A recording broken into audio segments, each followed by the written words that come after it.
Então, doutor Marcelo, quero, né, em nome aqui do grupo de pesquisa em Direito Constitucional e Violência, o nome do nosso grupo é amplo também, porque engloba várias temáticas possíveis, né, que o pessoal vai começar a pesquisar agora no segundo semestre.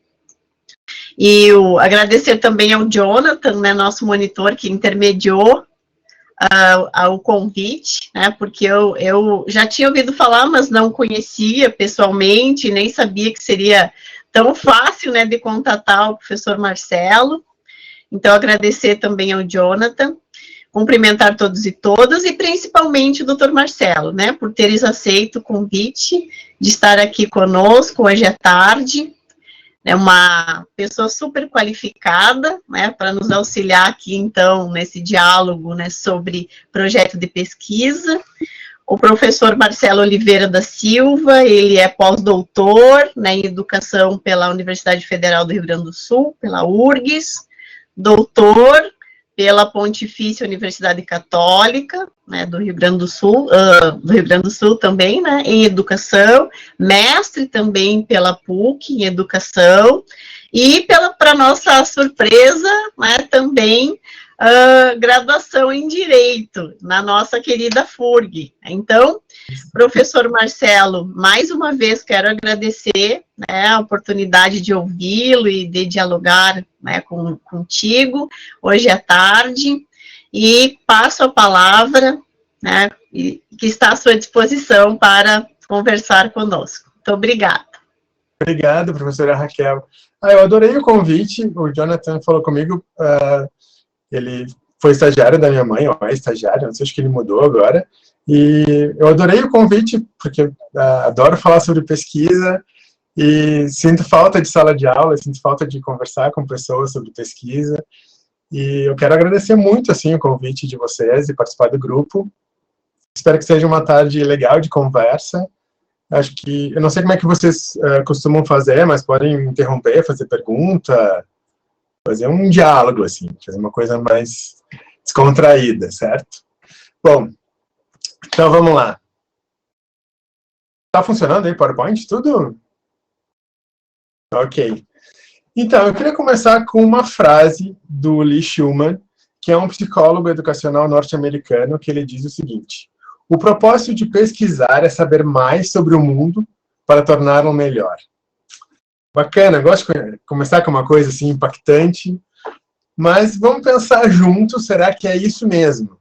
Será que a gente fazendo a pesquisa, a gente consegue transformar o mundo, fazer um mundo melhor, pensar sobre as coisas que nos interessam, realmente muda o mundo ou não? Ou a gente ainda está muito fechado dentro da academia, muito fechado entre os nossos pares, numa conversa entre quem faz pesquisa ou nas nossas turmas e com os nossos alunos.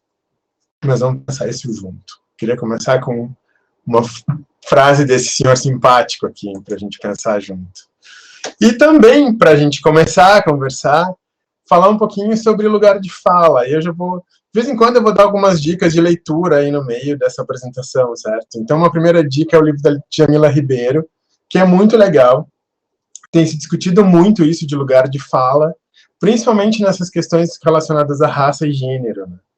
Então, um homem não pode falar no lugar de uma mulher, um branco não pode falar no lugar de um negro. Mas se a gente está falando de pesquisa, é importante a gente pensar no nosso lugar de fala. Quem somos nós?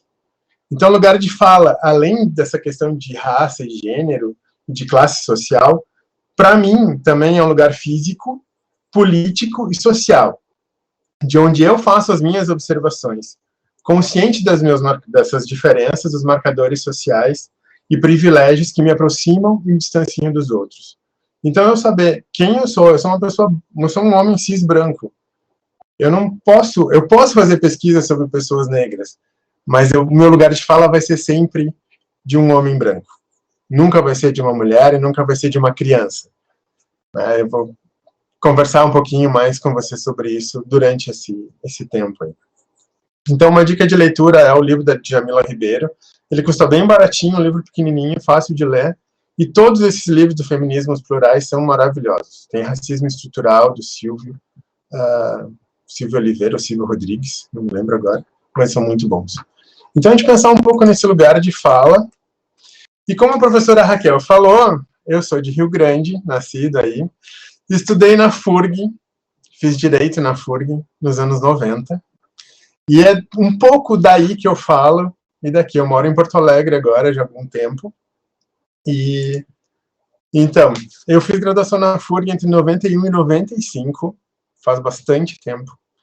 Antes da gente começar, eu estava conversando com a professora Raquel, dizendo, a única pessoa que a gente tinha contato, que tinha algum tipo de experiência com pesquisa, era o professor Péricles, que tinha feito na época, acho que ainda nos anos 80, início dos anos 90, mestrado na UFSC, em Santa Catarina, e era a única pessoa que entendia alguma coisa, assim, de pesquisa, e a gente não tinha internet, a gente usava a biblioteca, aqueles livros que a gente não sabia se eram atualizados ou não, era um horror.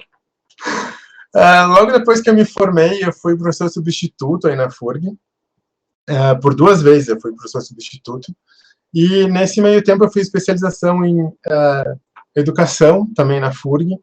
Foi muito legal, assim, mudar um pouco essa ideia do direito. A minha cabeça estava muito, muito formatada pelo direito, e conhecer o pessoal da educação foi revelador, assim, eu me identifiquei e me entendi como professor. Se é isso que eu quero fazer. E eu levei bastante tempo, muita coisa aconteceu aí, até entrar no mestrado na PUC em Educação, em 2010. Eu fiz uma cadeira como aluno especial, isso é uma dica para quem está na graduação. Fazer cadeira como aluno especial, se aproximar de grupo de pesquisa, estar perto de professor que te interessa, estar por ali, ser visto, ser notado, mostrar um bom trabalho. Então, eu fiz uma cadeira como aluno especial em 2009, prestei a prova em 2009, fiz de 2010 a 2012 o mestrado. Aí fiquei um tempinho fora, 1 ano também, como aluno especial, e fiz a prova de novo em 2012, e para cursar em 2013, né? Eu fiz... depois eu vou falar um pouquinho sobre essas 2 pesquisas, certo? E aí depois, em 2017, eu conheci um professor aqui da URGS, o professor Rodrigo Sabala, que veio a ser o meu supervisor de estágio pós-doutoral. E a gente estava numa conversa assim, ele disse, estou fazendo um levantamento aqui de teses, encontrei a tua tese e achei bacana. Eu disse, puxa, alguém leu a minha tese e achou legal. Que bom! E também eu vou comentar um pouquinho sobre isso, né? Quem é que lê essas coisas que a gente escreve? Quem é que vai atrás disso? Aí ele disse, tu não quer ser meu pós-doutorando? Eu disse, mas é claro que eu quero. E eu acho que em todo esse tempo aí, de 91 até 2016, eu nunca tinha trabalhado e estudado tanto na minha vida quanto em 2018 e 2019. E aí tu me diz, não, pós-doutorado não é nada, tu faz umas coisas lá. Mentira, eu estudei muito, eu trabalhei muito esse tempo, mais do que no doutorado. Mas também vou falar um pouquinho da minha pesquisa. Então, o convite que a professora Raquel e o Jonathan fizeram para mim foi falar sobre o projeto de pesquisa. Eu fiz, como eu tenho uma disciplina de metodologia científica numa faculdade pequena aqui em Porto Alegre, que se chama Faculdade Menino Deus, fica aqui pertinho da minha casa, maravilhosa, e eu dou aula lá na gestão hospitalar, e eu dou aula de direito, e no segundo semestre, no primeiro semestre, dou aula de metodologia da pesquisa.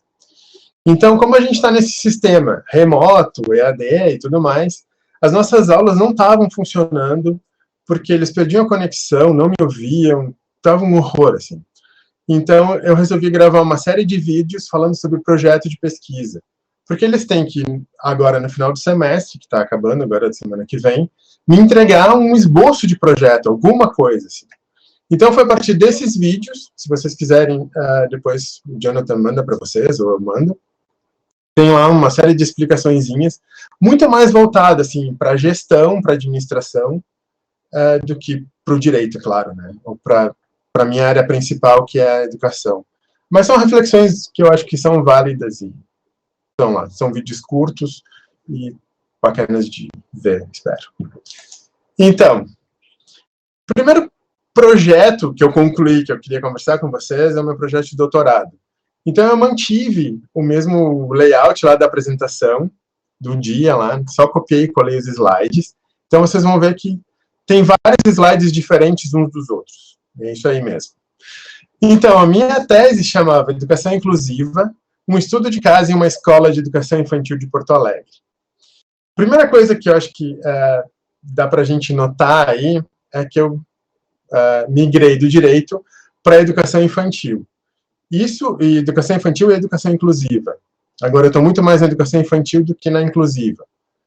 Mas são coisas que vão acontecendo, assim. Quando eu entrei no doutorado, eu entrei com um projeto de que eu não me orgulho nem um pouco, mesmo, porque eu queria estudar didática dos professores de direito. Minha ideia era assistir a aula e ver o que os professores de direito fazem. Se fazem júri simulado, se as aulas são expositivas, dialogadas, somente expositivas. Eu tive professores que, por exemplo, enchiam um quadro a metade da aula, com uma letra bem pequenininha, a gente copiava, quando a gente terminava de copiar, a gente ia embora. Então era um projeto que era meio para me vingar disso, tá? Eu passei 4 anos e meio sendo torturado com aulas horríveis. Essas pessoas não estão mais aí com a professora Raquel, não estão me ouvindo, mas tudo bem. Um dia, se a gente... esses professores do passado a gente pode ter uma conversa, assim, frente a frente. Então, a minha ideia era essa. Primeira reunião de pesquisa, a minha orientadora, a professora Marina Escorti Vitória, disse, mudou tudo aqui na PUC, a política mudou. Ou vocês trabalham com alfabetização, que não me interessava nem um pouco, porque eu acho incrível, acho maravilhoso, mas eu acho uma das coisas mais difíceis que existem no mundo. Eu não me acredito ainda alfabetizado plenamente. Às vezes tem certas palavras que tu não entende, tem que procurar o dicionário. É bem complicado, assim, não queria me aventurar em alfabetização. E a outra possibilidade era educação infantil. E eu digo, olha, educação infantil, vamos ver, eu tenho medo de criança. Mas aí foi acontecendo, conheci uma escola muito legal, que foi o CID, que eu trabalhei depois lá 3 anos como coordenador pedagógico, fiz a pesquisa 2 anos e meio no CID. Então, essa pesquisa foi a minha pesquisa de doutorado. O que eu fiz nessa pesquisa? Eu comecei com um problema. Esse problema, ele se modificou muitas vezes durante esse processo, muitas vezes. Na pós-graduação, pelo menos na PUC, a gente, em quase todas as cadeiras, a gente apresenta o nosso problema de pesquisa, o nosso desenho de pesquisa. Então, cada vez que isso acontecia, tinham várias ideias e ele se modificava de novo. Então, escrita, reescrita é fundamental para quem está fazendo pesquisa. Tá, mas eu já fiz, mas não está bom ainda. Eu acho que ele não está bom ainda, tá? Mas o meu problema de pesquisa, então, é como se apresenta a educação inclusiva nas turmas dos 2 últimos anos finais da educação infantil em uma escola da rede privada da cidade de Porto Alegre, Rio Grande do Sul, Brasil.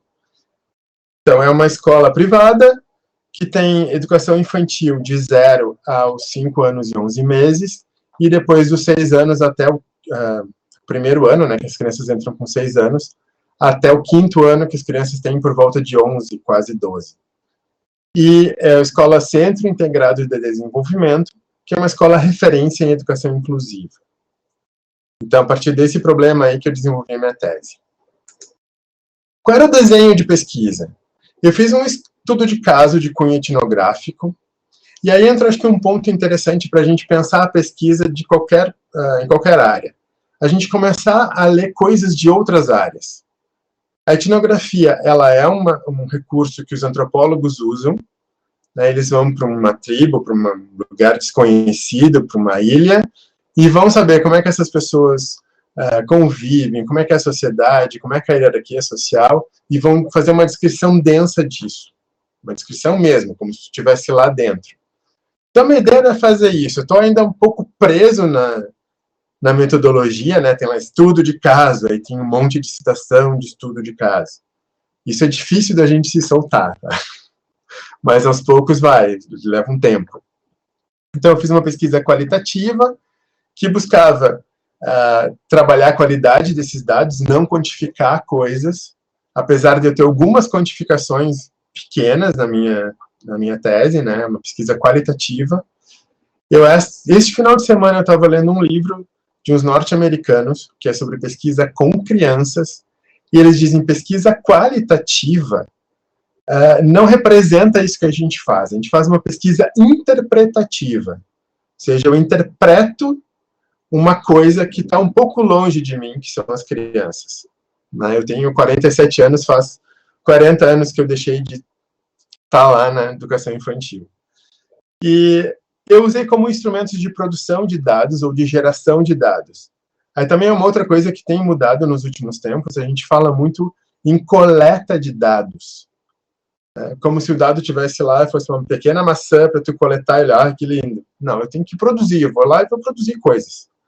Então eu fiz entrevistas com as professoras dessas duas turmas, com a coordenação pedagógica que estava, então, que eu vinha substituir, e com a direção.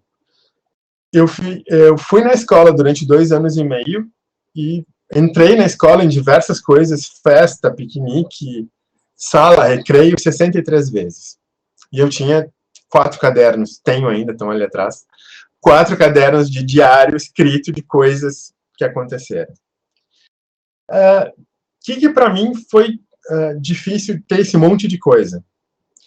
A tendência da gente, como adulto, é muito mais se focar nisso aqui. O adulto te diz aquilo que tu quer ouvir.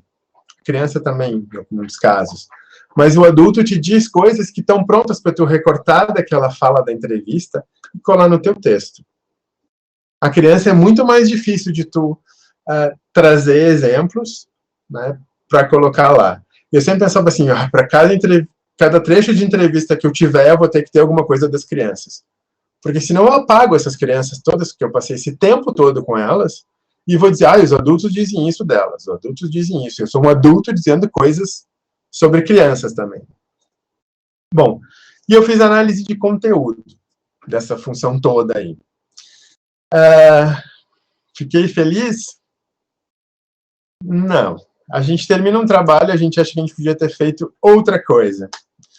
Aqui tem uma foto minha interagindo com as crianças, esse é meu afilhado, eu fui padrinho dele na formatura da educação infantil. Vocês viram que eu era um boneco, que eu era penteado, maquiado, pintado, subiu em cima de mim e faziam o que queriam. Então, hoje eu faria ainda uma pesquisa qualitativa de cunho etnográfico, mas eu faria pesquisa com crianças, e não tanto com os adultos. Eu fiquei lá com as crianças, eu participei, eu brinquei, eu vi coisas, mas eu não propus para eles fazerem desenhos, eles fazerem fotografias. Por que não levar câmeras e deixar eles fazerem fotografia, ou com o teu celular mesmo?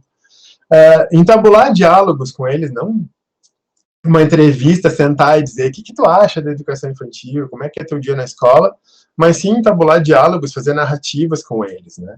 Pedir para eles produzirem desenhos, pedir para eles gravarem coisas. Eu faria muito diferente hoje. Por que eu não fiz naquela época? Porque eu tinha medo. Primeiro porque a PUC não tem ainda, eu acho uma tradição em pesquisa com criança. Eles trabalham muito com ensino superior, muito forte com internacionalização, é uma faculdade privada, né, uma universidade privada, eles estão muito mais voltados onde tem dinheiro. A educação infantil não tem dinheiro, não dá dinheiro, ninguém quer saber de professor. Tá? Mas internacionalização, trabalhar com coisas fora, o pessoal quer saber. E todo mundo me dizia, não faz pesquisa com criança, não chega perto dessas crianças, porque vai ser um horror, tu não vai conseguir sair daí, tu vai levar 8 anos e não vão ter aprovado o teu projeto. Porque o projeto precisa passar por uma aprovação no comitê de ética, né, do curso, depois o da faculdade. E todo mundo me dizia, os professores diziam, não faz, não chega perto dessas crianças, não olha para elas, fala com os adultos. Eu dizia, não, mas eu quero pelo menos conhecer um pouco essas crianças, né? Então isso foi... Aí chegou uma época que eu disse, não, eu não vou fazer pesquisa com criança. Eu não estava conseguindo ir sozinho, acho que é importante eu dizer para vocês, assim, é uma coisa que eu ainda quero escrever, assim. Eu trabalhei durante muito tempo no Senac, eu orientei a TCC na hotelaria, no marketing, na administração, na gestão financeira, e eu conseguia, de alguma forma, conseguir bibliografia, ler aqueles textos, sugerir, trabalhar com pesquisa. Mas tem coisas, chega um nível de aprofundamento, que tu tem que sair do manual, que tu tem que sair daquilo que é fácil. Eu entro no Google e procuro um livro lá, né, de marketing ambiental e consigo indicar a bibliografia. Eu preciso conhecer um pouco mais. E eu não consegui sozinho, e aí eu acho que é um ponto importante para vocês pensarem quem é o orientador de vocês, quem é a orientadora de vocês. porque vocês precisam de alguém com quem entabular uma conversa, chegar assim, me diz um livro fundamental para eu ler, porque a partir desse aí eu vou conseguir descobrir outros, eu vou ver quem é que cita essa pessoa, quem essa pessoa cita, e vou atrás. E eu consegui até algum ponto, que eu acho que eu consegui chegar muito mais depois que eu terminei isso. Então eu não fiquei feliz com essa minha tese, e é uma coisa que a gente tem que trabalhar isso com a gente mesmo. Nunca um trabalho é o teu trabalho da tua vida, nunca vai ser definitivo, nunca vai ser uma coisa que vai, agora é intocável, a minha obra-prima, e o Piaget repensou as coisas da vida dele, eu estava pensando isso esse final de semana, vou falar muito de criança aqui, tá? A gente continua dizendo que crianças são egocêntricas, porque o Piaget disse isso. Depois, no finalzinho da vida dele, ele já desdisse isso. Mas a gente continua dizendo, essa criança não empresta brinquedo. Ela é egocêntrica, só quer a mãe, só quer teta, só quer mamar, só quer a mamãe. Tá, e pensem em vocês. Vocês emprestam as coisas de vocês? Vocês emprestam o celular? Seu namorado, a namorada, o marido, a marida, chega perto do celular de vocês. Vocês emprestam? Então vocês são egocêntricos também, seu Piaget. Então, pensando nessas coisas, eu acabei organizando um livro que um dia vai sair pela editora da PUC, está preso lá há 3 anos, que chama Bastidores da Pesquisa em Instituições Educativas. E lá nesse livro eu tenho um texto que eu repenso um pouco essa minha metodologia, pensando no que eu fiz na tese e o que eu faria, né, sendo um pouco menos sincero do que eu fui aqui com vocês. A gente tem que ser um pouco mais polido e não dizer essas coisas que eu disse aqui, do tipo, não consigo chegar sozinho a um arcabouço teórico porque eu não tenho perna para isso, eu preciso de alguém que me dê uma luz. Eu não posso dizer isso num texto, mas aqui eu já disse. Então, isso aqui, se vocês tiverem interesse, eu posso mandar o rascunho para vocês. Esse livro um dia vai sair, espero. Eles disseram que está preso por causa da pandemia, em função de SBN e tudo mais, não sei. Mas ele tem 3 anos já que ele nasceu e está lá um pouco parado. Então, quando o professor Rodrigo Sabala, da URGS, me convidou para trabalhar, ele me disse assim, o que te interessa? Eu disse, eu quero trabalhar gênero na educação infantil. Aí ele disse, por quê? Eu disse, porque eu sou um dos poucos homens que está na educação infantil. Educação infantil é um mundo de mulher. Na escola que eu estava, eu era professor de educação física. Em alguns momentos a gente teve um estagiário ou outro. E eu tinha diálogos muito interessantes com as crianças sobre coisas que pode, não pode. E homem pode ter cabelo comprido, e pode ter brinco, e mulher pode ter cabelo curto. E eles tinham essas conversas comigo de um jeito muito legal. Aí ele me disse, isso não me interessa. Tá. Então aí é um outro ponto. Muitas vezes a gente tem que trabalhar o que interessa ao professor com quem a gente quer trabalhar. Isso já tinha me acontecido no doutorado e me aconteceu no pós-doutorado também. E nas 2 vezes foi muito bom. Foi muito legal, me apaixonei pelo tema e foi uma experiência incrível, assim. Mas eu ainda vou continuar escrevendo sobre gênero na educação infantil. Então, a minha pesquisa de pós-doutorado era a pedagogia da infância e docência na educação infantil. Narrativas de professoras em discussão. Então, a ideia é assim, existe uma teoria que é a pedagogia da infância, ela vem um pouco importada lá de Reggio Emília, na Itália, e tem uma série de princípios. O que a gente queria ver era, eu entrevistando professoras de educação infantil, o que aparecia no discurso delas, em perguntas, como é que é o teu dia a dia, como é que tu trabalha com as crianças, como é que esses princípios lá dessa teoria apareciam. Então, é uma pesquisa muito bacana de fazer, eu acho que dá para fazer isso com direito, acho que dá para a gente fazer isso entrevistando juiz, advogado, perguntando para as pessoas coisas bem abertas e vendo como é que teoria aparece nisso. Para onde é que essa pessoa se norteia a sua prática? Uma dica aí. Então, voltando para essa minha ideia aí, que eu acho que é importante também deixar isso bem frisado assim para vocês, coisa muito importante é o problema de pesquisa. Então, meu problema de pesquisa desta pesquisa de pós-doutoramento era quais princípios presentes nas práticas docentes de professoras de educação infantil, creche e pré-escola? Aproxima-se das discussões teóricas que vêm sendo desenvolvidas nas últimas décadas no campo epistêmico dos estudos da infância a respeito da pedagogia da infância. Então, a ideia era isso. Eu entrevistei professoras da creche, professoras que trabalham de 0 a 3 anos, e pré-escola de 3 anos e 11 meses até 5 anos e 11 meses. E eu fiz uma pesquisa qualitativa, com essas entrevistas semi-estruturadas e análise de conteúdo de novo. Eu fiz 10 entrevistas com professoras da rede pública e 10 entrevistas com professores da rede privada. Foram 20 entrevistas de 40 minutos até 1 hora, mais ou menos. Foi um trabalho bem grande. Foi difícil marcar essas entrevistas. Foi todo mundo trabalha um monte. Fiz de noite, fiz no corredor da URGS, fiz na escola, com as crianças gritando na volta. Mas foi uma experiência muito legal, conheci gente muito bacana.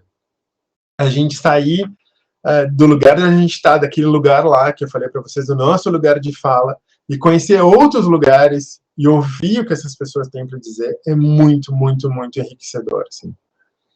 Nesse processo lá em 2018, de fazer essas entrevistas, eu fui em 3 escolas, em 2 escolas públicas, conheci a escola, conheci as professoras, conheci a diretora,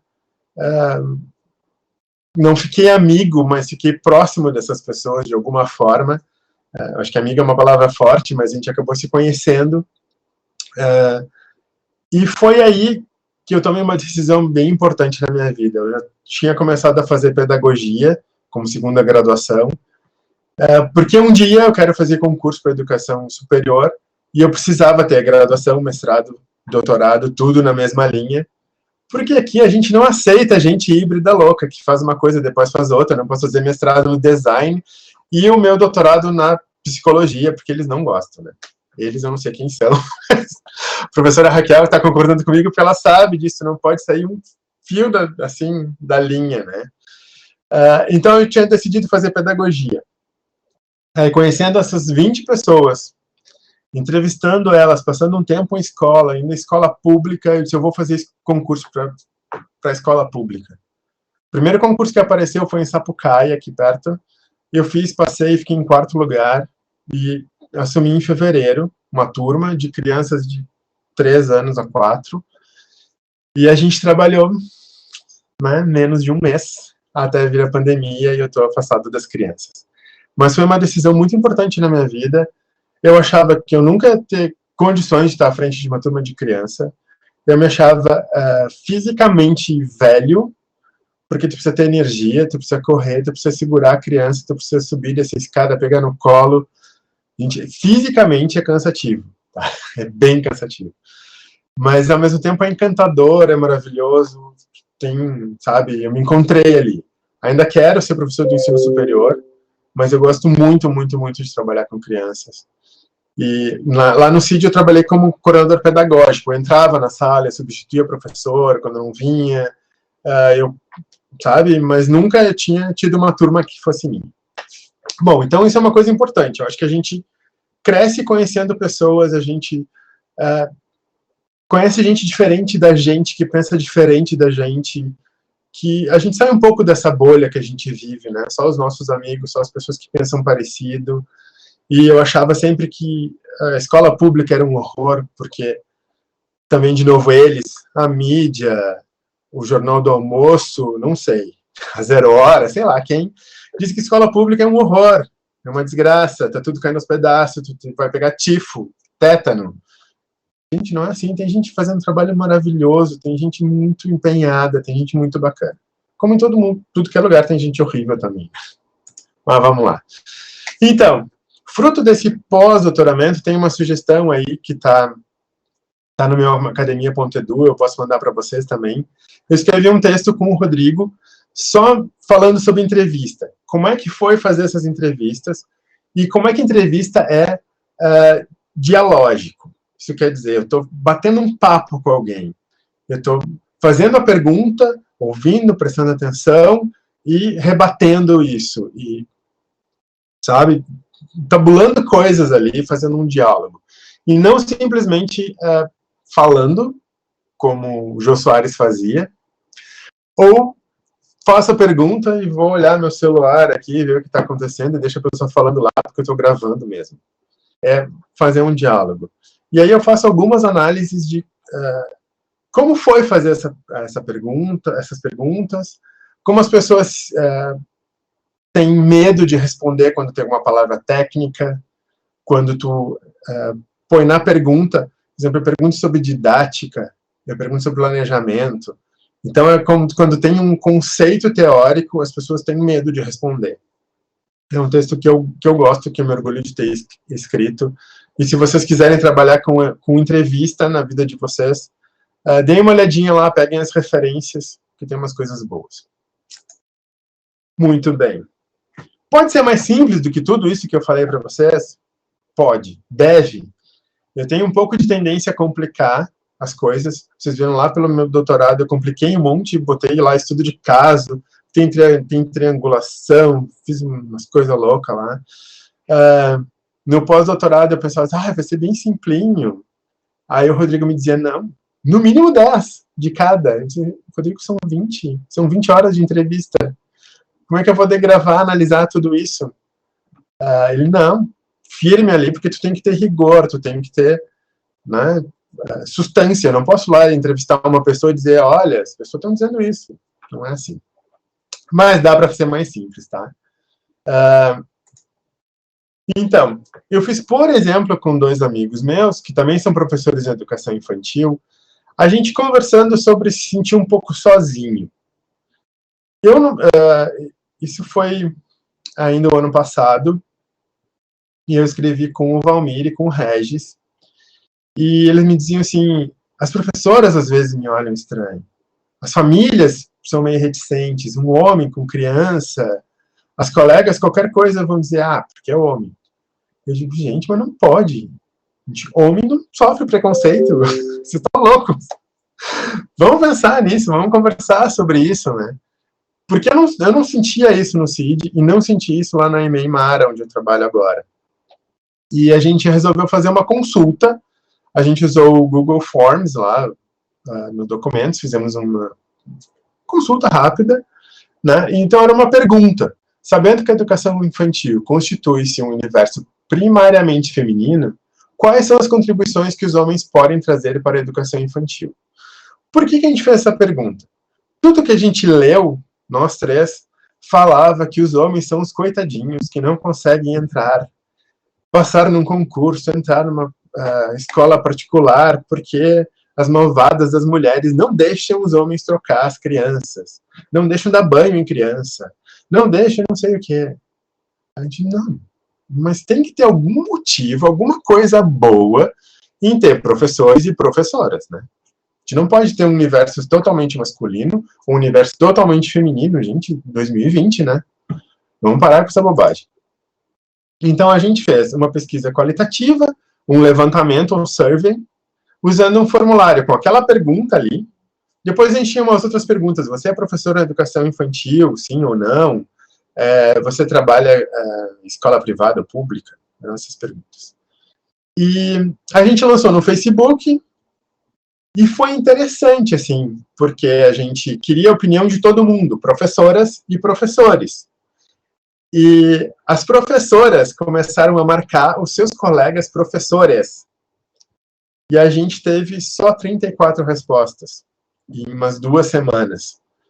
E a gente olhando, assim, pelo discurso, é muito mais homens que responderam. A gente não perguntou isso porque não nos interessava.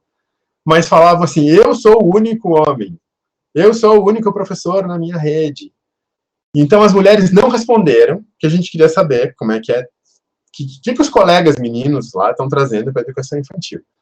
E acho que a maioria que respondeu foi homem. O que resultou nessa pesquisa rápida? A gente fez 2 comunicações em congresso, que vai sair nos anais também um dia, isso foi ano passado, e um artigo que a gente mandou para uma revista que chama de 0 a 6, que a gente mandou agora faz umas 2 semanas.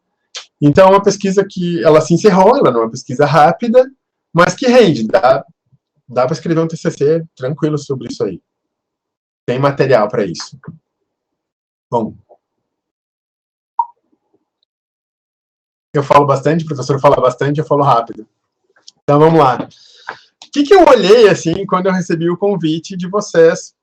Fui começar a pesquisar, me lembrar do que tinha acontecido comigo lá no direito, e fui olhar para ver se tinha mudado alguma coisa. Muita coisa que eu achei na internet, eu não tenho mais, não tenho livro de pesquisa em direito aqui comigo, né? Fui procurar coisas na internet. Falava muito em pesquisa bibliográfica, que eu acho que é a coisa mais básica que tem no direito. Os professores de direito que eu conheço adoram uma pesquisa bibliográfica, que é muito parecida com a pesquisa histórica, né? Aquelas coisas que começam o casamento, na Grécia Antiga, na Idade Média, vem lá dos tempos, né? 4.000 anos antes. E também pesquisa comparatista, que era uma coisa que já existia bastante em moda, assim, nos anos 90, comparar o direito brasileiro com o direito de outro lugar, né? Isso acontecia muito com o direito do consumidor, lá no direito internacional, quando a gente fazia aqueles trabalhos de comparar com o direito norte-americano ou inglês, e essas coisas assim. E eu acho que depois começou a aparecer também, nos meus contatos com pessoas que estudaram direito e tudo mais, um pouco de pesquisa jurisprudencial, trabalhar com decisões dos tribunais, que já é, acho que, eu estou chegando mais próximo da realidade, estou chegando mais próximo da empiria, mais próximo do que está acontecendo. Acho que faz uns 10 anos, um amigo nosso aqui fez direito, já era um cara mais velho, assim, um homem adulto, brigadiano, e ele estava bem empolgado em fazer alguma coisa com 190 lá, e ver como é que as pessoas identificam crime. Ninguém vai ligar para o 190 e dizer, olha, aqui tem um artigo tal do Código Penal com agravante. A pessoa diz, tá baleado aqui, tá morto, tá sangrando. Sei lá o que elas dizem, mas tô nervoso, imagina, tu não vai... Uma que as pessoas não têm conhecimento de Código Penal, e outra, né, que as pessoas estão nervosas. E aí o professor dele disse assim, mas tem tanta coisa bonita escrita aqui, vamos fazer uma pesquisa bibliográfica. Aí ele disse, olha, né, se é o teu professor que está mandando, faz, o que tu vai fazer? Né? Eu, não, tem muita coisa bonita escrita. Puxa, mas tem tanta coisa bonita acontecendo no mundo, tanta coisa viva, né? Uma coisa é tu olhar lá o crime descrito num código, numa lei, e outra coisa é saber o que aconteceu, como é que as pessoas estão vendo isso, enxergando isso. Eu sou muito mais... me faz vibrar e sentir coisas positivas se a gente pensa nisso, no que está acontecendo agora. Mas acho que cada espaço tem as suas características, né? E aí, uma outra dica que eu acho que é legal é que a Amazon.com.br tem muitos livros que tu consegue clicar aqui em cima e olhar o livro dentro.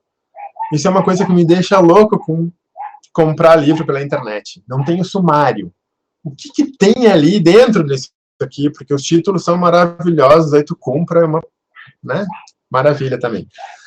Esses 2 livros aí, eu achei bem interessante, porque eles trabalham coisas além daquilo que eu tinha posto no outro slide.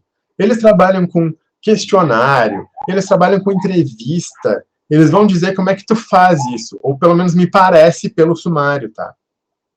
Não são livros baratos, são mais de R$100, acho que custam 160, 170, mas me pareceram bem interessantes, assim, porque eles vão um pouquinho além daquilo que é fazer pesquisa só com livro ou só com jurisprudência. Vantagem de fazer pesquisa só com livro e jurisprudência. Não preciso sair de casa, não preciso ver ninguém, não preciso tirar meu pijama, tá? Então eu fico de boa aqui procurando coisas na internet. Mas eu gosto de ir atrás, de conhecer gente, me jogar no chão com as crianças. Mas... Outra coisa que eu acho que é legal vocês darem uma olhada é nesse site, a Enciclopédia Jurídica da PUC São Paulo. Tem um texto que é do Alexandre Veronese, que é Pesquisa em Direito. Ele vai trabalhar bem nessa ideia, assim, como é que era, como é que é e como é que pode ser ainda. E eu acho que um ponto importante aí é isso que eu já falei para vocês, começar a olhar para outras áreas. que as pessoas estão fazendo na antropologia, na sociologia, pegar aquelas cadeiras lá do início do curso, que eram no início do curso para mim, pelo menos, psicologia, sociologia do direito, ver como é que essas pessoas trabalham, o que essas pessoas estão indo atrás, como é que são os métodos de pesquisa deles. E misturar isso. Gente, é 2020, vamos sair, né? Quando alguém me diz sair fora da caixa, eu fico muito furioso, porque para mim não tem caixa. Chega de caixa, não tem caixa para a gente sair de dentro. A gente já está fora da caixa já, embora em casa, né? Então, nesse texto aí tem... é só clicar depois lá, né, nas coisas que vocês querem ler. Mas acho que tem bastante coisa, os desafios dos pesquisadores, né, os desafios teóricos para essa pesquisa no direito agora no século XXI, 2020. Bom, nossa, falo pra caramba. Falando um pouquinho de projeto de pesquisa. Então, eu já comentei isso, eu falo naqueles vídeos que eu comentei com vocês. Tudo começa com um problema de pesquisa. É o problema de pesquisa que vai me dizer para onde eu vou. O que eu vou fazer. Ou o que eu quero fazer e eu vou escrever no problema de pesquisa. E também comentei com vocês, escrita, reescrita, professor orientador olha, outro professor olha, vocês apresentam para os colegas e muda sempre. Mas é o problema de pesquisa, que é uma pergunta, né, sempre, e ela não pode ser de sim ou não. Eu digo isso em todas as aulas de metodologia, sempre que eu falo com alguém sobre problema de pesquisa, com turma, não pode ser sim ou não. Porque se eu fizer pergunta de sim ou não, eu acabei com a minha pesquisa. Tá? Se tu perguntar...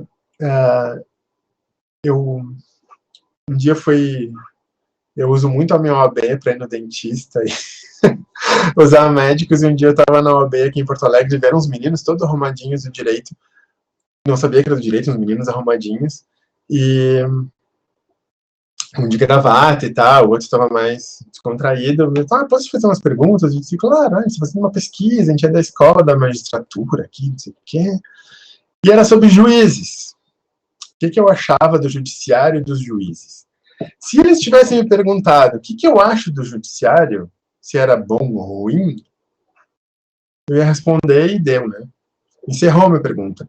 O judiciário é bom ou ruim? Os juízes são legais ou não são legais? Eu tenho que ir além disso. Eu tenho que fazer perguntas de como, por quê, de que forma, quanto, em que medida, até que ponto. Como é que o judiciário participa da tua vida como pessoa? A ideia deles era essa. Se eu já tinha usado, se eu tinha ficado satisfeito, em que grau de satisfação com o meu uso da justiça.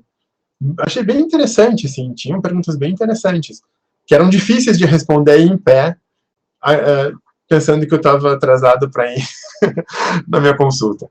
Mas foi uma experiência bem interessante, assim, de pesquisa com direito. Então, se a gente encerra a nossa pergunta em uma pergunta de sim ou não, e aí, tá legal? Tá. Encerrou a minha pergunta, minha pesquisa, né? Eu vou ter sempre que estender ela. Eu gosto muito de como. Mas cada um com seus vícios, né? Então, esse problema de pesquisa vai determinar o desenho da pesquisa e pedir uma resposta, que além de ser o desenvolvimento da pesquisa, deve ser respondida ao fim, que são as considerações finais. Então, se eu tenho um problema bem feito, eu tenho já minha pesquisa pronta. É isso. Porque o problema vai dizer o que eu tenho que fazer para chegar lá, que teoria eu vou usar, quem eu vou entrevistar, aplicar questionário, que jurisprudência eu vou levantar, tudo que eu vou fazer para responder aquele problema, e eu já tenho a resposta. Minha resposta de um como vai ser a descrição disso. A minha resposta de um porquê vai ser o motivo pelo qual isso acontece. Então, fundamentalmente, é o problema de pesquisa, gente. Isso é muito importante. E aí o problema de pesquisa vai me dizer a abordagem, se é quali, quant ou as duas, se eu vou ter uma pesquisa descritiva ou explicativa. Eu tenho inúmeras formas de fazer desenho de pesquisa, design de pesquisa, estudo de caso, levantamento, que foi isso que eu usei aqui. A minha pesquisa do pós-doutorado não tinha desenho. Podia ser um levantamento qualitativo, mas eu não cheguei a colocar isso.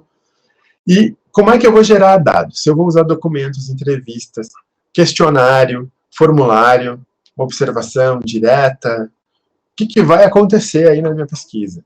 Então, tudo isso nasce do problema. Tem várias possibilidades, gente. Tem livro de metodologia de tudo que é jeito. A gente só ir atrás e...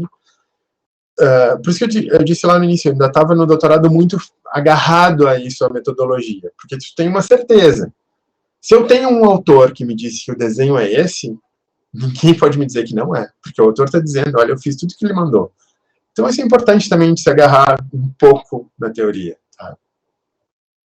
Mas com o tempo a gente se solta um pouco da teoria também. E pensar nisso que eu já venho comentando com vocês, o orientador. Primeira coisa, o orientador não faz. Já fiz muito, tá? Já peguei muita coisa que não ia e sentei lá e dedinho no teclado. Mas o orientador, via de regra, não faz. Mas auxilia nesse processo de encontrar o caminho. Encontrar o problema, discutir metodologia. Eu tenho sempre um grande ponto de interrogação aí. O orientador revisa, não revisa. Eu, quando oriento, eu reviso, porque também é meu nome que está lá, tá? Então, o mínimo de ABNT, de Word, 2S, cedilha, acento, tem que ter.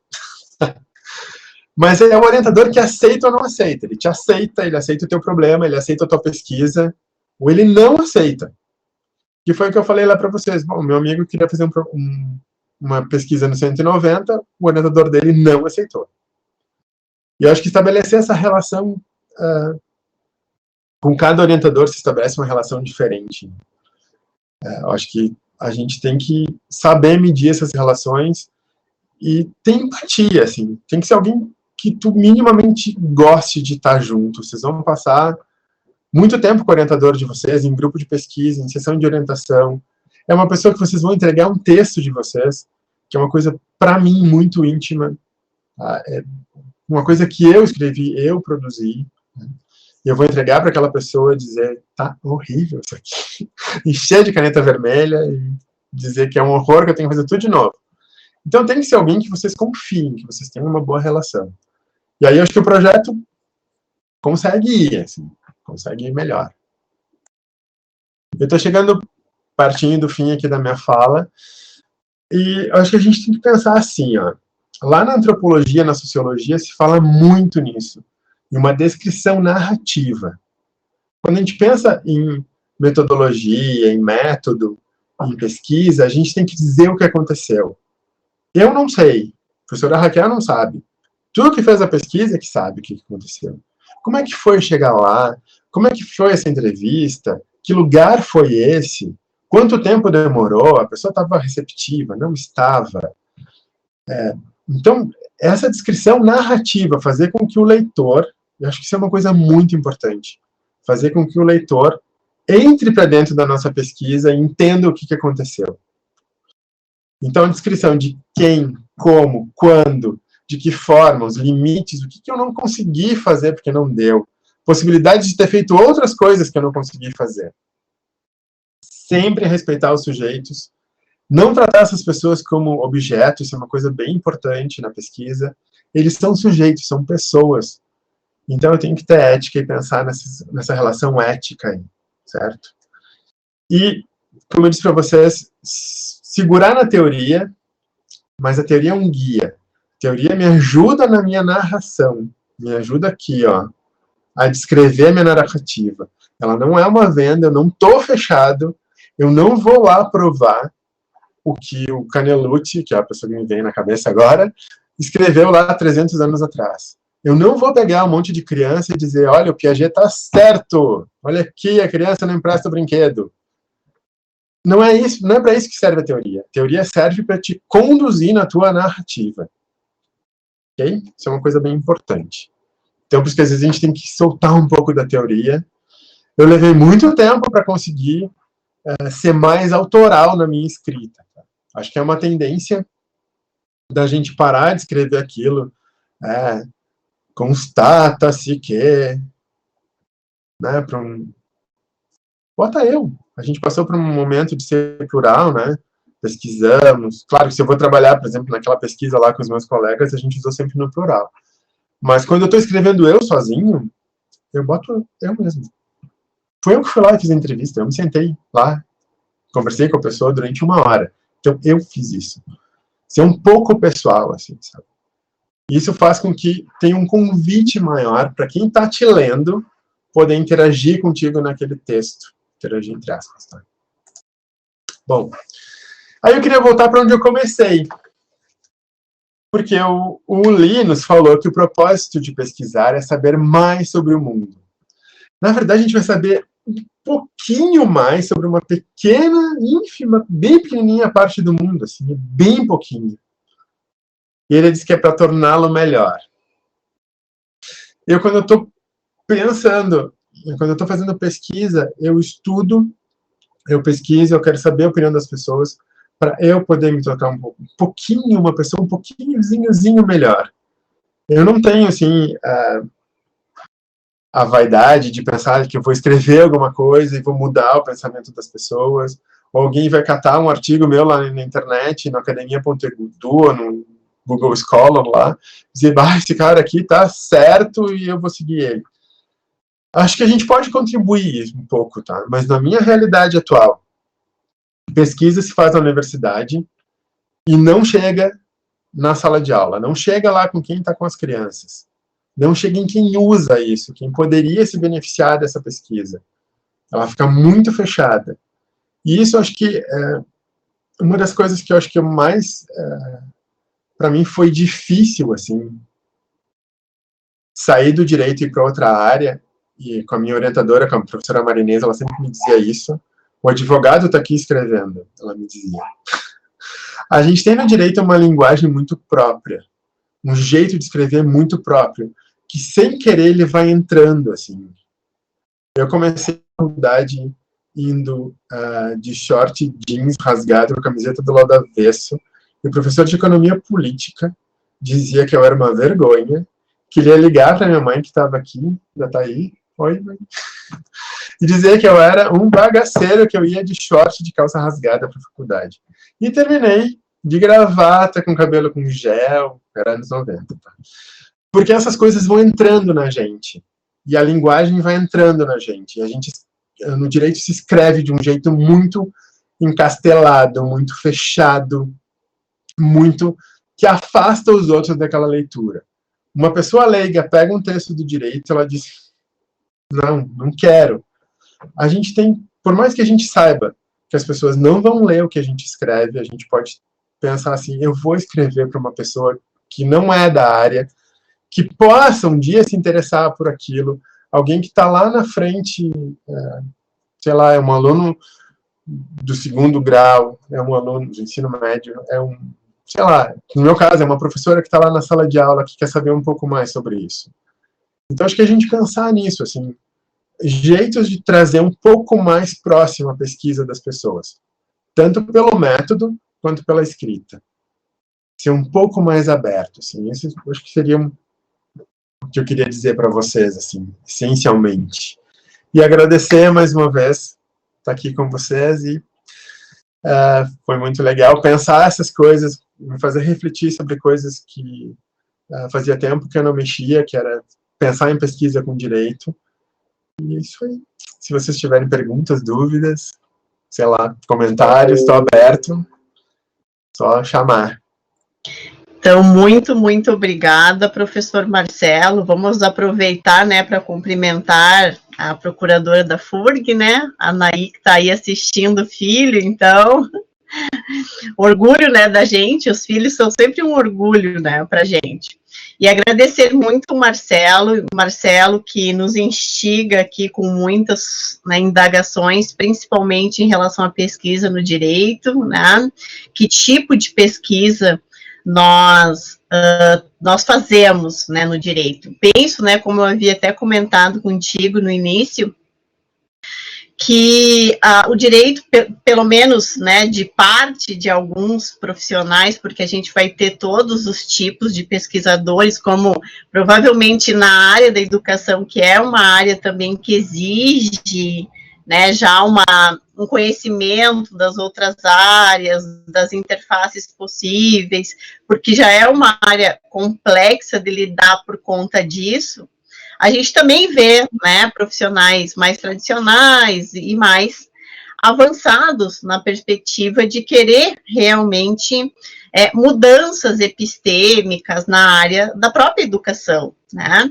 E no direito, veja bem, né, com toda uma tradição histórica, né, extremamente dogmática, extremamente fechada, em que as pesquisas eram praticamente a partir do que a lei diz, né, do que a lei é possível fazer, ou a partir da lei, enfim.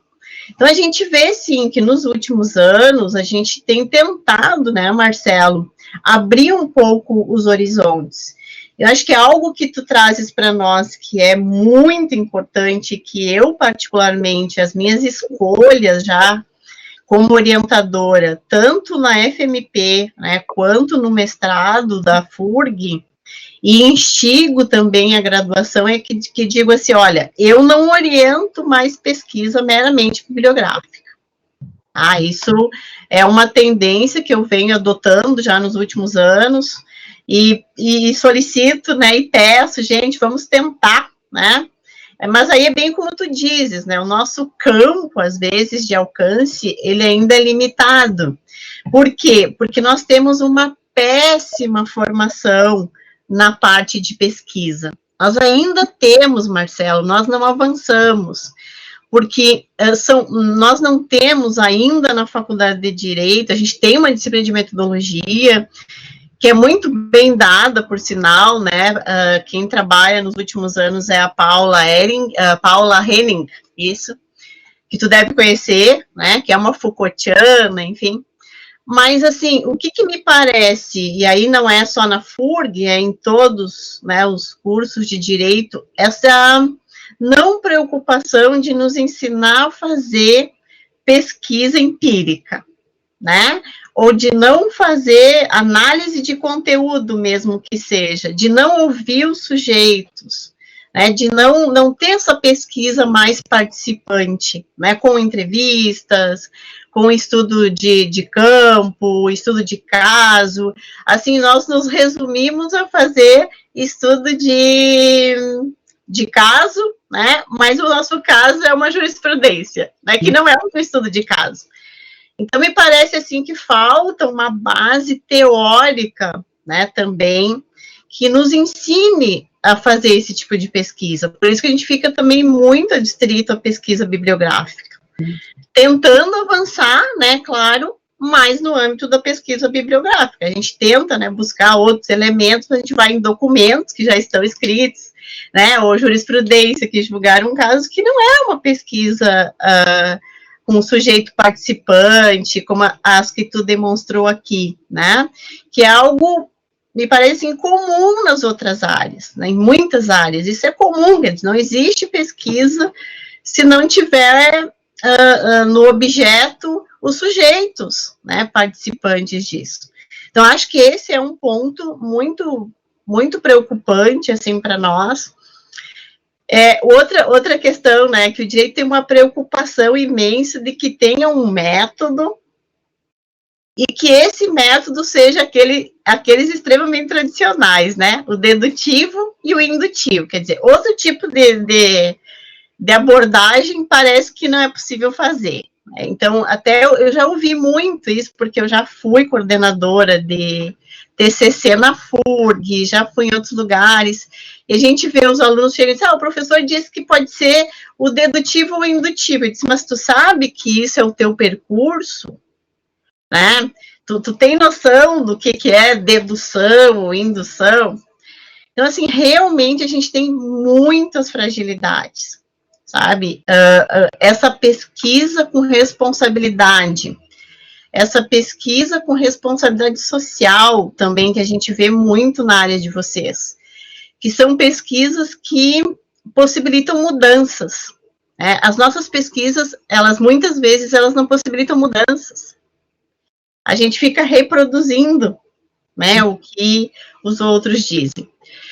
Então, assim, Eu achei que foi muito interessante, porque aí indo para a perspectiva um pouco também mais de como fazer, né?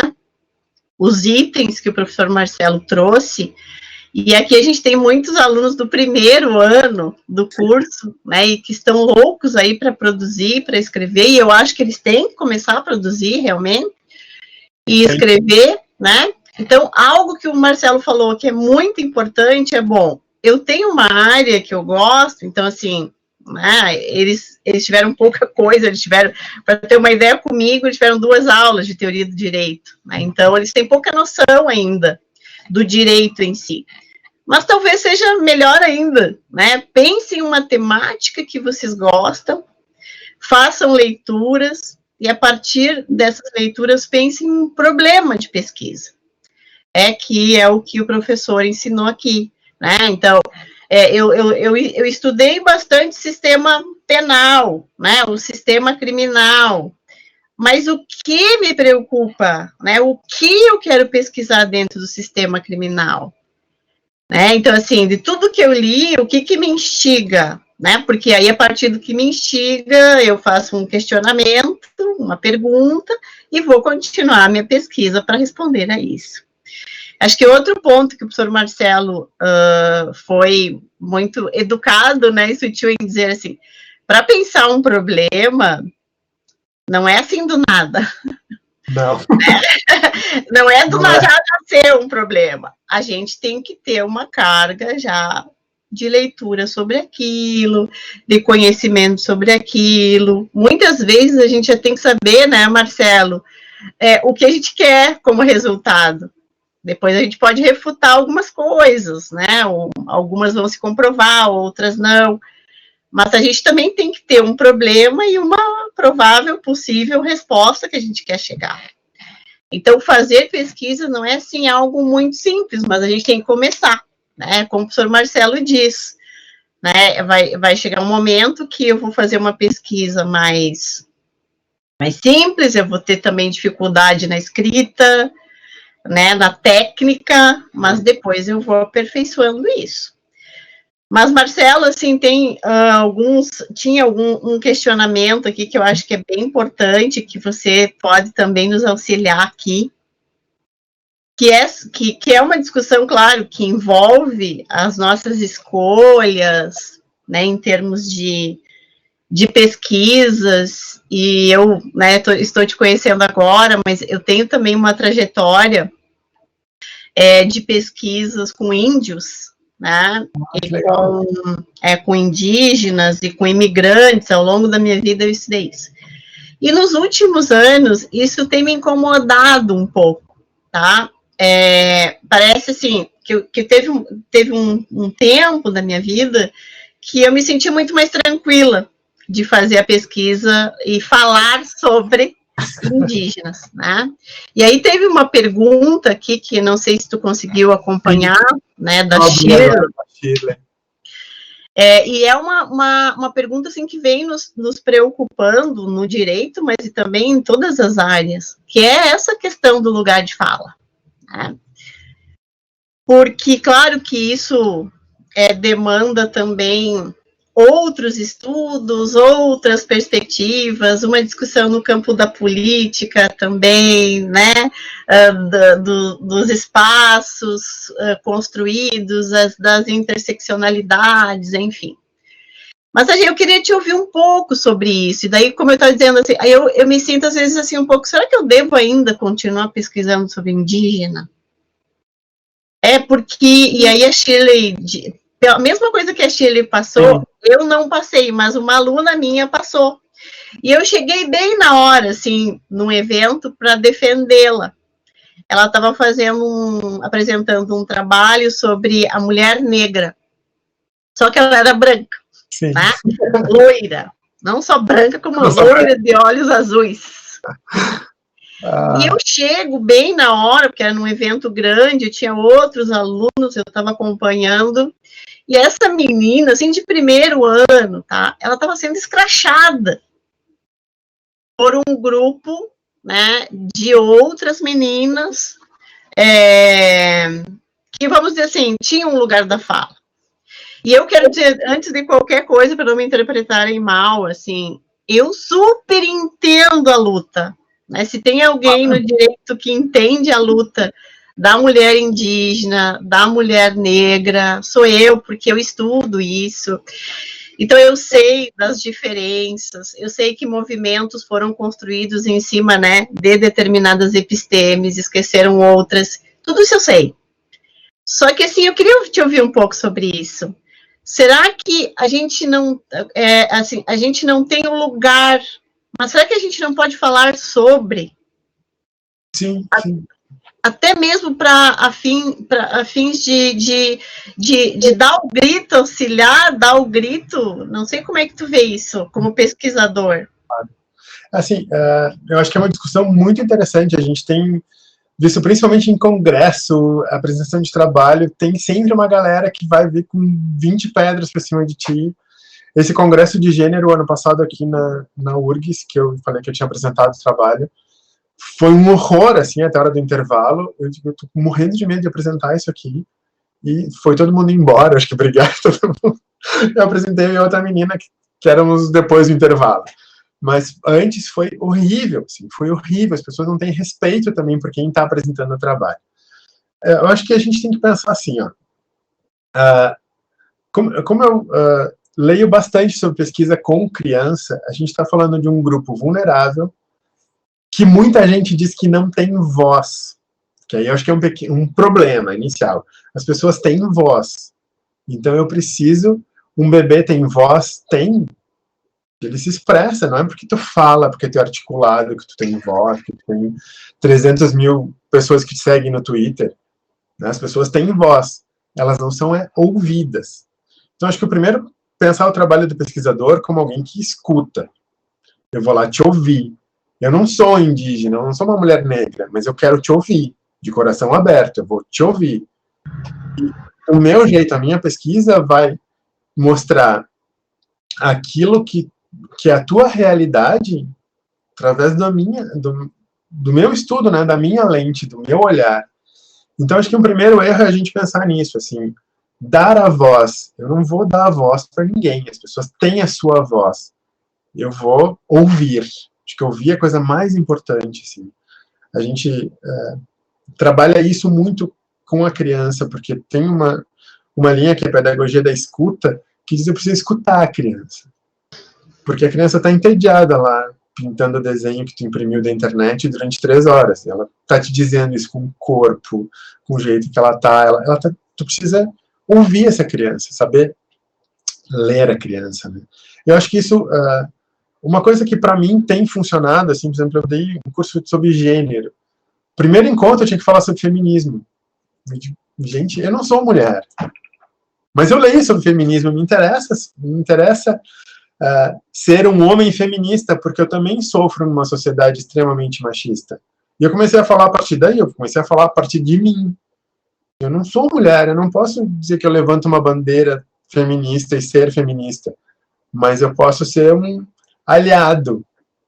Outro dia eu estava lendo uma discussão bastante grande sobre essas letras, né, todas L, G, B, T, Q, I, mais, tá? E a pessoa estava propondo substituir todas essas letras, lésbicas, gays, bissexuais, transexuais, travestis, intersexuais, por queer. Queer quer dizer estranho em inglês, né? E é uma palavra que tem se usado. E essa pessoa dizia assim, quando tiraram o S lá do GLS, complicou a coisa. Porque tu pode não ser uma mulher feminista, mas tu ser simpatizante, tu ser S, né? Tu não precisa ser necessariamente aquilo. Eu não sou indígena, mas eu sou simpatizante da causa. Em inglês tem se usado muito a palavra aliado, né? Ally, para descrever essa pessoa que não é o lugar de fala dela, mas ela está junto com. Eu acho que essa ideia a gente precisa desenvolver melhor aqui, assim. Por isso que eu acho que é importante, eu comecei a falar sobre isso, que é importante tu dizer quem tu és. Né? Eu, outro dia, encomendei um livro que saiu de uma tese de um menino que chama Eu Quero Ser o Sol, e ele se põe como pesquisador, homem, cis quer dizer não trans, né, uma pessoa que está contente com o sexo designado no nascimento, gordo. E é um livro interessante, assim, eu achei que ele ia desenvolver melhor essa ideia durante o livro. É um livro a partir da tese dele, e ele fala isso, assim, porque as pessoas chamavam ele de gordo, gordão, as crianças, né. Eu não sou um magro, eu sou uma pessoa gorda também, mas eu não deixo as crianças me chamarem de gordo, eu fiquei muito bravo com isso, sabe? Porque a gente não perpetua o estereótipo com criança, mas isso é uma outra discussão. Mas eu acho que tem muita gente, pelo menos na educação, dizendo isso. Eu escrevo a partir de qual lugar, de qual ponto de vista. Eu sou uma professora que trabalha com bebês, então eu vou escrever a partir daí. Né? Eu sou um homem que é aliado, que está do lado das feministas. Né? Eu me sinto idiota, assim, quando vem, por exemplo, revisão de texto. Eu boto sempre as professoras. Aí vem o revisor e diz, os professores. Não, querido, eu tenho 97% de mulheres na educação infantil, eu não vou botar os professores. O professor não é neutro. Eu vou dizer a professora. Elas são mulheres. Ah, mas tu é homem. Bom, e aí? Eu tô do lado delas, entende? Eu vou botar a mulher. É ela. Elas são as professoras. Elas são 97, 98% da educação infantil. Então, eu acho que a gente tem que começar por aí. Eu acho que a gente vai levar pedrada, assim. Eu não levei ainda. Não sei, eu tive sorte. E muitas vezes, quando eu fazia essas falas e falar sobre isso. Mas, uma vez foi muito legal, assim. Porque eu fui convidado para falar numa escola de cegos. Uma escola não. Uma associação de cegos aqui de Porto Alegre. E era tipo uma gincana, assim, sabe? Eles tinham que conseguir palestras, tinham que conseguir um monte de coisa, não sei. Assim que eu fui lá, vamos, abraça, né?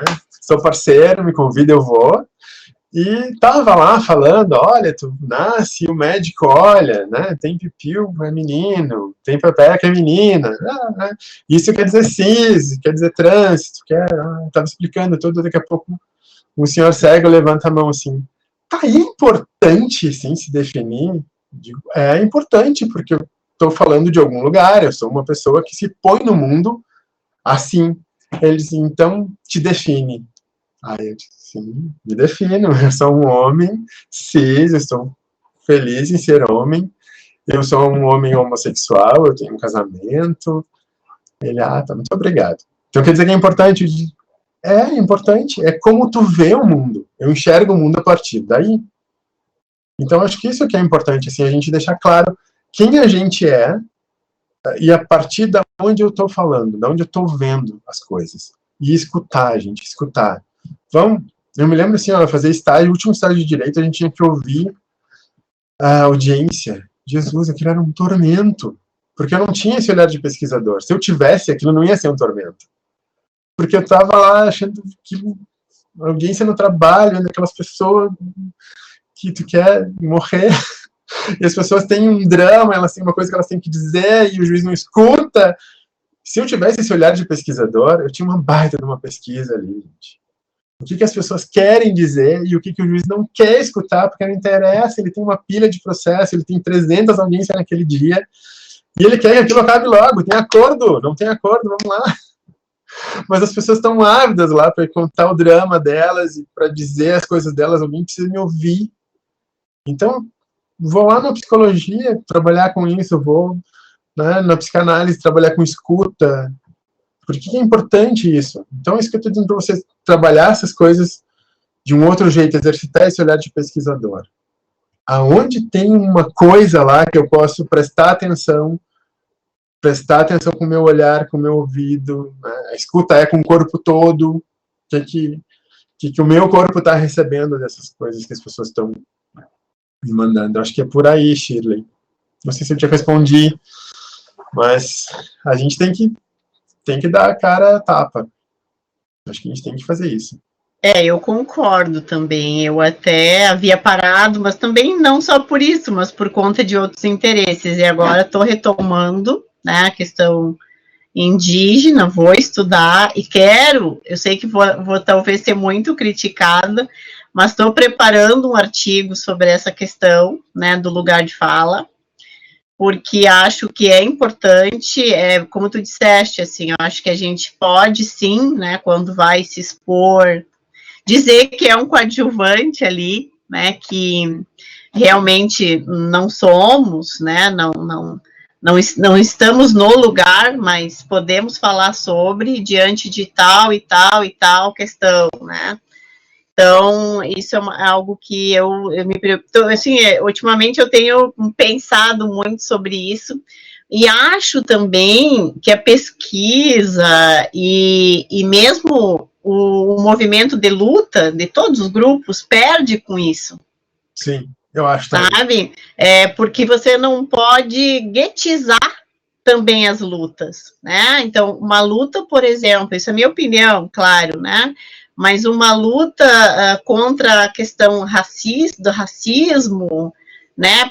De preconceito por ser de cor ou por opção sexual, enfim, isso não pode ser uma luta de só quem vive aquilo, né? A gente tem que, olha os Estados Unidos, né? Quando o povo americano, grande parte da população, tem isso como pauta, não mais só os grupos afrodescendentes, isso ganha uma repercussão imensa no mundo inteiro, né? É claro que tem questões muito delicadas dentro disso, mas eu acho que nós, pesquisadores, não podemos nos negar a entrar na luta, né?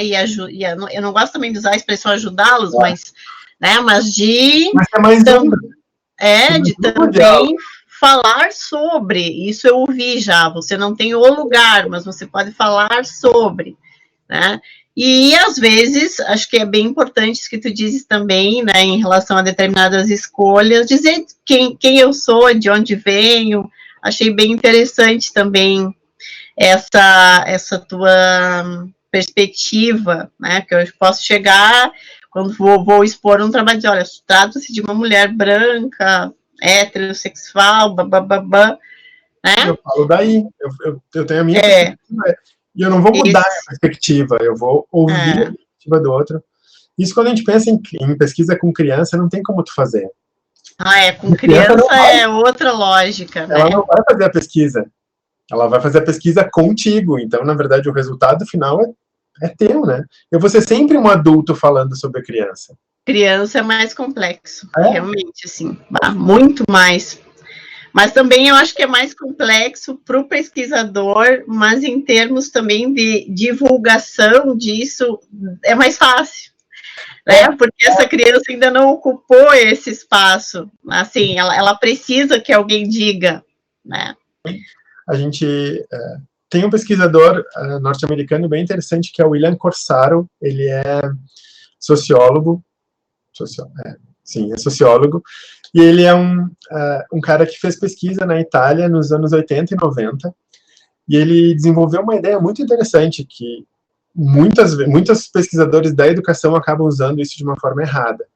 Ele diz assim, eu sou um americano que não fala italiano, que está numa escola de crianças na Itália. As crianças brincam comigo, elas debocham do meu italiano, e elas me enganam. Então é um cara de 1,90 m, grande e gordo, no meio de crianças pequenininhas falando italiano. E ele diz assim, eu sou um adulto atípico. E as pessoas aqui no Brasil dizem, eu sou um adulto atípico, vou lá, brinco com as crianças. Não, tu não é. Tu entende o que elas estão fazendo, tu entende a língua, elas te entendem. É muito difícil tu ser esse ET no meio de uma coisa ali, né? Tu vai numa aldeia indígena, tu vai continuar sendo tu, eles vão te ver como uma mulher adulta. Eles não vão te ver como uma adulta atípica, assim, uma branca esquisita que não entende nada. Eu acho muito complicado, é uma coisa muito dele, assim, sabe, desse cara. E é um livro muito interessante, chama Sociologia da Infância, do William Corsaro, um livro muito bom. Saiu pelo Grupo A aqui de Porto Alegre. Ainda existe esse livro para vender, uma história bem bacana, assim, bem legal. E ele diz isso, que a gente adulto tem que descobrir cultura de pares, que eu acho que é uma ideia bem interessante quando a gente está trabalhando com outros grupos que não são os nossos. Que culturas são essas que essas pessoas têm que me interessam? Que são por exemplo, cultura de pares de pessoas negras. Como é que essas pessoas se convivem em sociedade, né? Pensar nisso a partir da antropologia mesmo, e da sociologia. Ele tem essa ideia bem interessante de cultura de pares, que eu gosto muito, que tem infiltração de outras culturas também, no caso das crianças, dos adultos, né? Meu pai me disse que é assim, minha mãe me disse que é assim. Isso, eu tinha muitas conversas muito fortes, assim, com as crianças, quando tinha essa coisa de meu pai não deixa, minha mãe não quer. Eu disse, mas aqui na escola pode, aqui é uma outra cultura, aqui é um outro lugar. Então, pensar nessa... Por isso que eu acho importante a gente se associar com essas outras disciplinas que não são a nossa, pensar como é que eles estão vendo isso lá, sabe? Como é que é na sociologia. Então, essa é uma ideia para vocês pensarem. Aqui a gente tem, acho que é mais um relato do nosso aluno, do Caio. Acredito que todos nós temos um lugar de fala, que é o ponto que partimos para pesquisar sobre determinado grupo.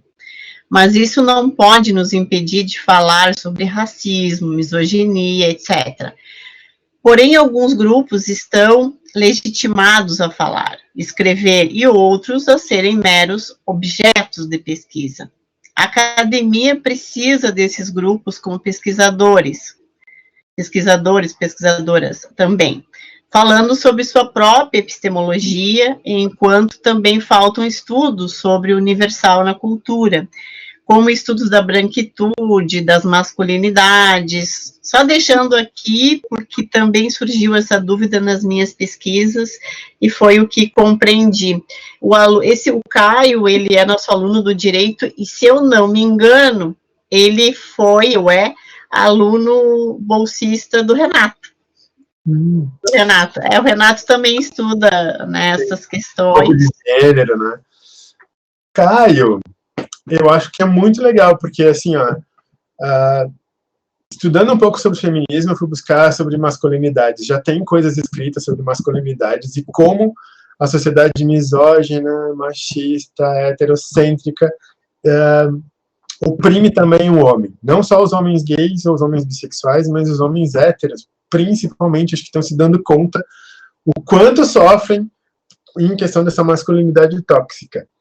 E já tem coisa escrita também em português sobre branquitude. Depois eu posso mandar para vocês.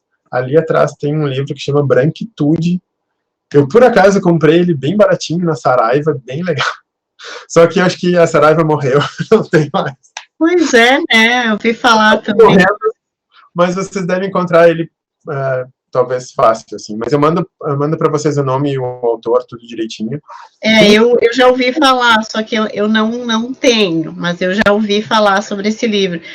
Até sobre a questão das masculinidades, está rolando um vídeo, né, no Facebook que é patético, né? Se vai ser por aí, sinto muito, né? Mas as masculinidades estão perdidas. Que horror aquilo, né? Que horror aquilo, nossa. Mas é legal pensar que tem gente pensando nisso, a cultura hegemônica branca, o que ela é. A gente já sabe sobre cultura negra, a gente sabe sobre cultura indígena, a gente sabe, lá na educação tem muito trabalho legal sobre educação indígena, mas a gente também precisa saber, tá, na educação a gente sabe, mas forma de sociologia, de como é que as pessoas pensam, eu acho que também esses tempos de agora têm mostrado um pouco como é que as pessoas brancas pensam.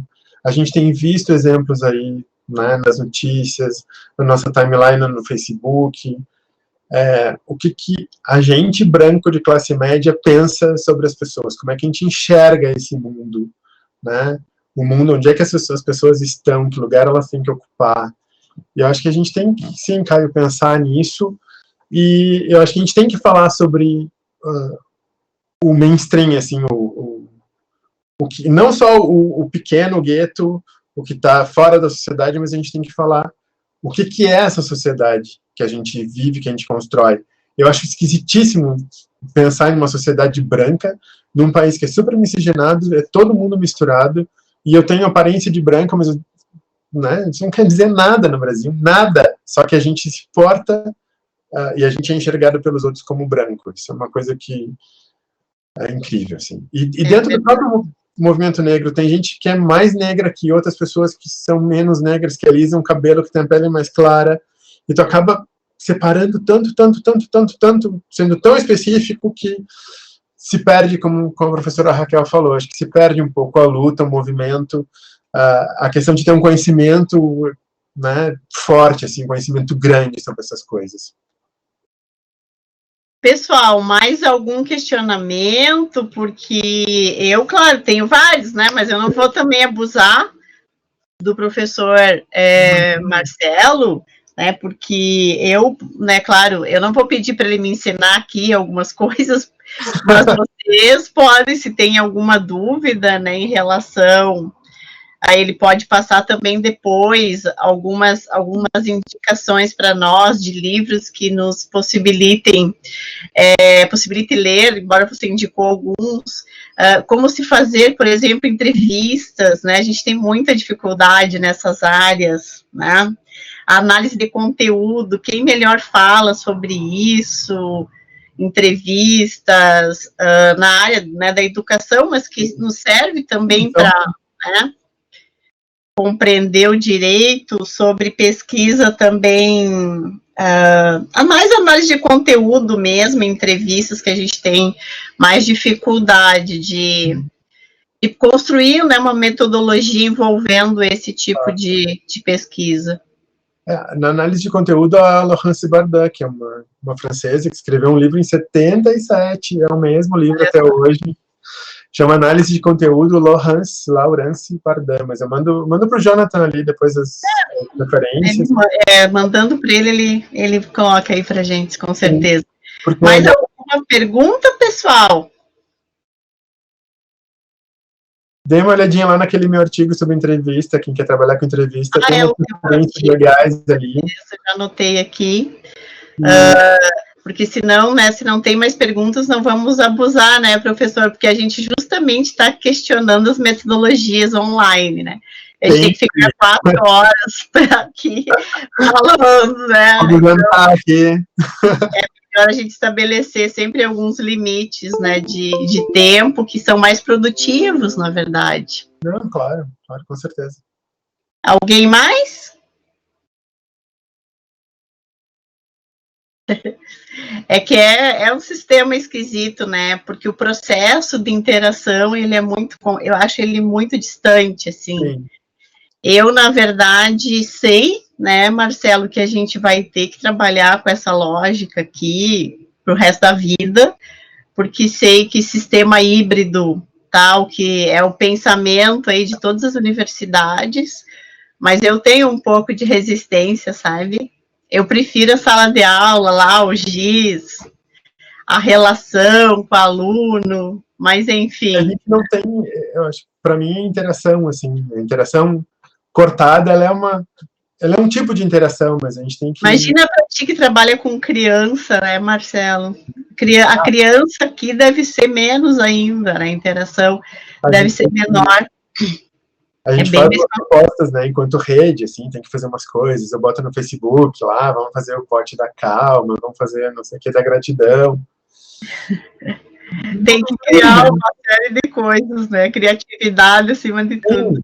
E tu fica lá fazendo um monte de coisa, mas não vem. Mas aí vem uma foto deles comendo bolo de milho, vem uma foto de caipira, e tu fica, né, eu amo, que amor, foi. Pode lá dar um abraço e não pode. É horrível. Assim. Mas... Então, pessoal, se não temos mais perguntas, vamos agradecer muito, muito mesmo ao professor Marcelo pela oportunidade de ouvi-lo e de conhecê-lo também, né, e de termos mais uma pessoa para interlocução, né, sobre essa questão da pesquisa, sobre a educação, sobre o trabalho com crianças, que a gente sempre tem dúvidas, né, muitas dúvidas, que é um grupo focal bem delicado, né, já temos agora, então, uma referência, se precisarmos. E, Marcelo, só tenho a te agradecer mesmo, nós vamos providenciar, né, depois um certificado, uma declaração, né, pela sua participação aqui no grupo. Já és parte disso, né, então, quando voltarmos, né, de forma presencial, já fica o convite, aí já vens visitar a mãe, né, em Rio Grande, e já fazes mais uma fala para a gente no no mestrado também, né, já fica o convite. Então, só quero te agradecer mesmo, em nome de todos e todas, né, aqui do grupo, e também em nome do curso de Direito da FURG, do mestrado da FURG, e acho que era isso. Eu que agradeço, imagina, foi ótimo conversar com vocês. Eu falo um pouco rápido, estava com coisa do tempo ali, mas... Tá ótimo, foi ótimo. Nossa, pode passar meu WhatsApp ou e-mail, eu te mando ali depois, se alguém quiser perguntar alguma coisa, ou tiver dúvida, estou aberto aqui, respondo sempre. Tá? Mando algumas dicas de livros para vocês e vamos lá, vamos pesquisar, que é ótimo. O negócio é pesquisar mesmo. Agora eles estão com tempo, né, para isso. É verdade. Estão com tempo para pensar, ler bastante. É verdade. Então tá, pessoal, boa tarde a todos e todas, né? Até a próxima segunda-feira, que aí nós vamos ainda definir bem a nossa pauta, ainda não definimos. Tá, então, muito obrigada, Marcelo. Estou aqui, obrigadão, até mais. Obrigada. Tchau, pessoal.